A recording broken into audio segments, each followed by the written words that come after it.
এক দেশে ছিল এক ভয়ঙ্কর শয়তান রাজা, রাজা নাইম। তার চোখ দুটো আগুনের মতো লাল, আর তার কণ্ঠে ছিল এক রহস্যময় জাদু।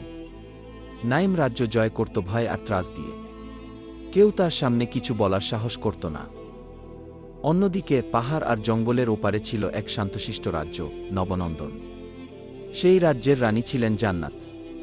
তার সৌন্দর্য কেবল রূপেই নয়, হৃদয়ের কোমলতায়ও ছিল অসাধারণ। সে গরিবের পাশে দাঁড়াত, দুর্বলকে রক্ষা করত, আর রাজ্য জুড়ে ছিল তার ভালোবাসার সুনাম।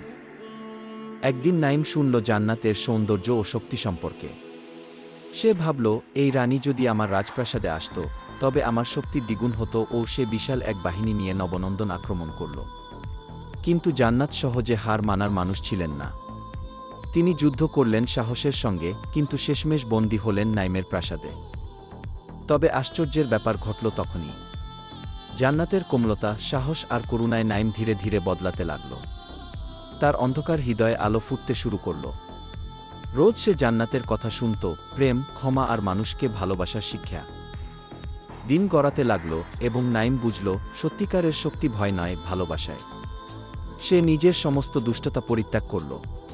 প্রাসাদে নতুন আলো জ্বলে উঠল, আগুনের লাল চোখের জায়গায় এলো শান্তির দীপ্তি। অবশেষে নাইম নিজের রাজ্য জান্নাতের হাতে তুলে দিল, আর নিজে হয়ে উঠল তার পাশে এক নতুন রাজা, যার নাম রাখা হলো রাজা নাইম প্রধান। তাদের রাজত্বে আর কখনো অন্ধকার ফিরল না। কিন্তু একটু কষ্ট হলো, তোমরা লাইক, কমেন্ট, সাবস্ক্রাইব করনি তাই।